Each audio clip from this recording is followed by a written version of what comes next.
semester, my research topic was New Sincerity, which is a broad literary and cultural ethos in the early 21st century. Sincerity is an ethos that can be found in books, poetry, films, and even music. The movement has generational implications as well, and is associated with the millennial generation, maybe being considered one ethos of the current generation. So my goal in this project was to understand the characteristics of the New Sincerity movement and the political and cultural implications of the emergence of media that embraces sincerity and kindness instead of cynicism. And this idea starts with an article from The Atlantic called Sincerity, Not Irony, is Our Age's Ethos, in which writer Jonathan Fitzgerald argues that sincerity is the overarching ethos of our age. It's a shift in everyday values. What used to be the cool, detached posturing of the 80s is now an acceptance of vulnerability and simplicity. In the book Sincerity and Authenticity, Lionel Trilling says that people put on an image of their best self instead of displaying their more vulnerable true self. New Sincerity seems to embrace vulnerability no matter how self-indulgent or melodramatic they may seem. David Foster Wallace is considered the pioneer of New Sincerity. He questions postmodernism's championing of irony, acknowledging that contemporary culture might reject sincerity's niceness as it values more cynical stances. Wallace contends that contemporary innovation requires conviction and human emotions. This leads to New Sincerity, which rejects cynicism and finds value in honesty. Looking at things without irony and being sincere in one's feelings has had bad associations up until this point, so the next counterculture movement would theoretically be sincere. Part of what people may find inherently wrong with sincerity as a moral virtue is that one wants to know what people are thinking and wants to feel a connection with people, but doesn't necessarily want to know everything about a person, including the immoral things, even though sincerity, as we know it, means complete honesty. So what I gather is that we don't want people to be sincere in a literal sense, but we want to feel like people are sincere, just to get a sense of humanity and their emotional vulnerability, awkwardness, quirks, etc. And Wallace makes a point of using sentimentality as a way to communicate more directly with the reader, and gives the reader the need to trust the author, which might be considered inherently manipulative, and if Wallace wanted to sell the reader something, he might be in a position to do so. Another problem with New Sincerity is the view of Wallace as an influential figure in literature is complicated by his controversial image. But I think, inevitably, these complications are a necessary aspect of New Sincerity. He's regarded as an influential literary figure, and movies like The End of the Tour have incarnated him as a mysterious figure, and the fact that he committed suicide in 2008 adds nuance to his authorship, and may alter or even build a closer relationship between his work and the reader, depending on the reader's outlook on depression and suicide. And many people may think badly of Wallace, but this type of writing is exactly what he designates as rebellion. In his essay, E Unibus Plurum, which I treated as a kind of manifesto of New Sincerity, Wallace talks a lot about television. Consuming TV used to be this embarrassing, kind of ironic act, but Wallace argues that as the quality of TV improves, watching TV can be a very sincere experience. There are a lot of TV shows now that have tons of emotional depth and explore people's everyday lives, like Breaking Bad, Better Call Saul, The Office, so many more. There are so many shows that people can relate to now and just truly enjoy and kind of connect over. And people know that the characters and their beloved TV shows are not real in a sense, but they might as well be. Watching them makes individuals feel less lonely, and people like to see other people doing the same mundane and unpleasant things everyone has to do in their everyday lives on the screen. And it makes an individual feel important, like the everyday life is being acknowledged, and it reminds them that they don't have to be alone. So I found that the common thread of New Sincerity is representing not necessarily the truth, but a kind of truth, a feeling of truth. And the same idea is reflected in contemporary poetry, which was the next part of my research. I wanted to see how sincerity is seen in the poetry of the millennial generation. Like TV, the internet is an integral part of contemporary art and poetry, and I looked at new poetry that is influenced by internet culture and is often published online through social media platforms. Many would criticize poetry like this because of the perceived self-indulgence of it, kind of writing it off with the idea like, oh, anyone can publish poetry these days because of the simple language and kind of self-important themes. But this genre is similar to New Sincerity in that it relies on conveying personal struggle directly and encourages emotional vulnerability between the writer and the reader. And I chose to discuss the poetry of Mira Gonzalez and David Berman because of the way they utilize multimedia to create poetry that I feel is representative of young people today. So Gonzalez is famous for her Twitter poetry, which is characterized by these short lines and informal language, and also often lack of punctuation. And it's also called Twitter poetry, obviously, because she publishes a lot of poetry on Twitter, which I personally think is an interesting new platform for poetry. And what may seem thrown together to some is the result of hours of editing. For her, she crafts her poetry meticulously, paying a lot of attention to the construction of sentences and ideas, no matter how fragmented her poetry may seem. And I think the fragmentation of ideas throughout the collection contributes to the idea that the reader receives these kind of raw individual thoughts of hers with each page and allows her to communicate her thoughts in this very small package, which isn't a very new thing in poetry. In his poem Adam's Curse, Yeats says, "A line will take us hours maybe, yet if it does not seem a moment's thought, our stitching and unstitching has been naught." The purpose of poetry is to convey a fleeting thought, says Yeats, and a single line may take hours to write. The poet's meticulous work will always go unnoticed, but this is the beauty of poetry, and I think Gonzalez really captures this, kind of reinvigorating that legacy in contemporary poetry as well. Gonzalez captures fleeting moments in her young life and the struggles of young people today. In one poem, Untitled 6, from her collection, I Will Never Be Beautiful Enough to Make Us Beautiful Together, she captures a moment in her life saying, "Last night you told me that everything in your life is a shade of light green. I touched your leg under the table, you spilled wine on my shoe. The next morning we woke up, thirsty and alone in our respective beds. We allowed tenuously beautiful memories to momentarily occupy our minds." The temporary beauty felt between Gonzalez and the person she's interacting with in the poem plays on the fleeting nature of poetry. Such moments of beauty are momentary. However, the shared moment seems nonsensical to the audience because we don't know why the person thinks their life is green or why Gonzalez finds it beautiful. So there is a sense of disconnect in this moment because of her lack of description, but this may serve to reflect her desperation for meaningful relationships. And the fact that they end up in separate beds and that she's thirsty kind of indicates that she does wish that she had some meaning in this relationship. And I think this really captures the search for something meaningful that kind of marks young people today, and also the new Sincerity movement. David Berman is another example of multimodal poetry and how we can make poetry more accessible to wider audiences that way, because he is known for his music career with the bands The Silver Jews and Purple Mountains. In the 2019 song All My Happiness Is Gone, Berman looks back on his life and the darkness and stressing that he feels as his life goes on. The acoustic guitar and the tambourine sound really cheerful, and the song has more of an upbeat drum beat, but his lyrics illustrate a really deep depression and a sense that he's given up on being happy entirely. This is shown in the chorus and the title, All My Happiness Is Gone, as well as the line, I confess I'm barely hanging on.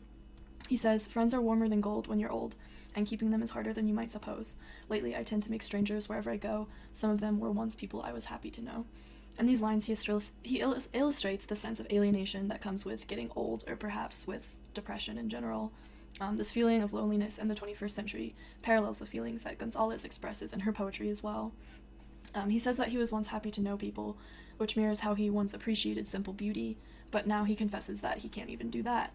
And the lyrics further reflect this because rather than focusing on specific moments and poetic style, like some of his other poetry in the past, and All My Happiness Is Gone, he can only really focus on his crushing loneliness and just general lack of interest. And Berman actually committed suicide soon after this song came out. So now in the new Sincerity movement, we kind of have what looks to be almost a pattern. First David Foster Wallace and then David Berman. But is it really a surprise when authors who write about being sad and are so sincere about their emotions, including topics of suicide, take their lives? And I feel like suicide demonstrates really tragically that the difficult feelings that artists write about are real and could make their work more emotionally difficult to engage with, but unfortunately the author's suicide potentially proves in a way that their work is sincere. And I find that poetry that is sincere is cathartic to troubled individuals, and they may use it to cope with their negative feelings. Readers use poetry as a guide and inspiration for their own lives. However, the suicidal tendencies of troubled poets demonstrate that even the most privileged, well-educated individuals can't necessarily survive today, and I feel like the new Sincerity movement is a reaction to something going on in American culture. I found that while technology can be key for sincere connections, this mode of sincerity can also be taken advantage of. Politics have effectively merged with creative social media platforms like Twitter, and the key figure here is President Trump, who has co-opted Twitter into a place of politically driven aggression. Social media also lends itself to corporations, which pervade this really informal setting of social media and capitalize on the perceived sincerity of social media reactions. I also found that the media is highly affective. It's known to make people really angry, sad, and also confused. So now we have this issue of being bombarded by affective media, but also run the risk of becoming addicted to consuming social media based on the emotional response it gives us. President Trump is notorious for using Twitter as an outlet for his politics. He has turned something that was originally supposed to be fun and inconsequential into a political mouthpiece. However, this isn't the first time we've seen this. Corporations like Wendy's, for instance, had already taken hold of Twitter with its really witty Twitter posts, making advertisements integral to the social media experience far prior to the Trump administration. And this democratic vision of social media as a safe place for individuals free from the reach of capitalistic rule is not the reality, because it has become a networking platform for everyone, including politicians. Personal expression through social media is no longer just an escape from the real world, but it's now an asset to political rule as well. So then we have this issue where the virtual realm and real-world politics meet to create this really paradoxical performance, which is best illustrated by, again, Trump. He paints himself as this pinnacle of wealth, with really lavish hotels, outfits, perfect teeth, really done up, but this couldn't be farther from the truth. Actually, the New York Times actually found that from 1989 to 1999, he lost more than $1 billion in various ventures, which they actually calculated to be the biggest loss of anyone in America at that time, so he is quite literally the biggest loser. But he has gone to really great lengths to hide this by lobbying to the media and putting on this performance. So his identity really relies more on the media's reality than actual capital R reality, which I think has the dangers of altering Americans' perception of reality. So his reality is what Baudrillard calls a simulacrum, a copy of something that doesn't even exist to begin with. He's cultivated this specific image of a luxury, successful businessman that really has no basis in reality. He creates a false reality which has bled into the real world. He demonstrates that politics nowadays is not about truth, but about performance. He uses this rhetoric of nostalgia, of returning to a simpler time, making America great again, inspiring these utopic images, yet his lifestyle is more exploitative and speaks to late-stage capitalism. He aligns himself so closely with luxury lifestyles, yet he campaigns with this down-to-earth, tell-it-like-it-is attitude to target working-class Republicans. And the idea that his image relies on both promoting the accrual of absurd amounts of wealth, but also being a champion for the working class is kind of ironic. By promoting a specific lifestyle, not only does he send the message that even the average Joe has social mobility, but also reminds him that they want a high-class lifestyle. In reality, this lifestyle is unattainable to most Americans. So his rhetoric really serves to exploit vulnerable, working-class Americans to gain votes, really. And by implying that everyone in America can achieve luxury, he paints a false picture of American politics as well, and American economics, rewriting the current state of society. Trump uses Twitter to make political moves, from criticizing his opponents to just otherwise expressing his opinions, and he posts content that may be familiar to Twitter users in order to build these associations of relatability. He heightens his credibility with a rhetoric of sincerity, which manipulates the voters in his favor, makes him a really relatable guy. And while Trump creates a performance of sincerity, in reality he is proven to be insincere. He lies for his own benefit, and this is shown in the way he manipulates his perceived valuation, and even his most recent claims about the coronavirus. When asked whether he thought the coronavirus would spread to the US, he said, "Well, I don't think it's inevitable. It probably will. It possibly will. We're totally prepared. We have the best people in the world." Later, as we now know, the coronavirus did spread to the United States. It killed tons of people, left more unemployed, and such misinformed claims coming from a person who has a reputation of being genuine are dangerous. This shows the profound consequences of pretending to be sincere. Now, in this strange, hostile world of American politics and the media, there emerges this kind of combative rhetoric of sincerity, kindness, and true nostalgia in American media, specifically film. We see this in certain films, like the recent Mr. Rogers biopic, as well as Wes Anderson films. Those are the two that I chose to study.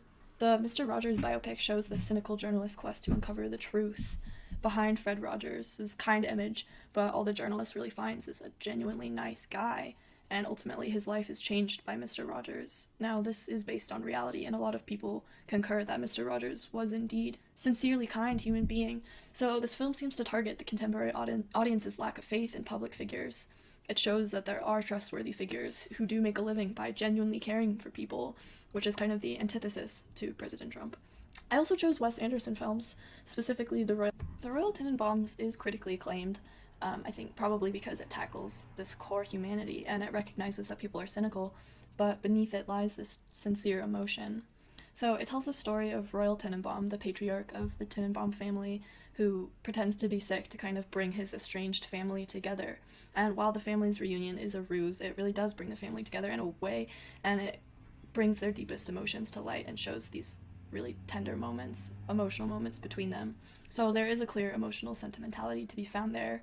However, the difference between Trump and the Royal Tenenbaums is by giving the characters in the film obvious character archetypes, like Owen Wilson's character dresses like a cowboy, Gwyneth Paltrow's character wears this like iconic fur coat. They have these very obvious costumes. Wes Anderson really keeps the characters nestled within the framework of the film, and they don't ever make any promise of being real people.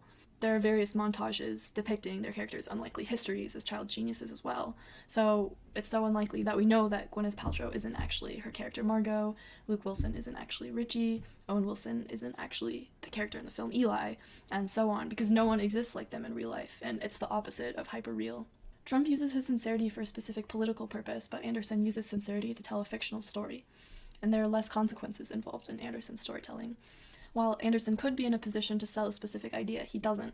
He doesn't make any promises to the audience or have any underlying political agenda. His work is strictly cinematic, and it creates a clear boundary between the screen and reality.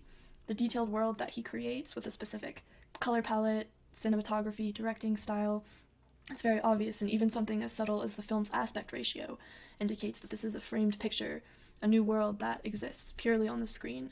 This is the main difference between the hyperreal sincerity of someone like Trump and new sincerity as shown in film. Trump is a media spectacle, he's a character, but he's also a real human being who has political power. He creates such anxiety because he bridges the gap between fantasy and reality.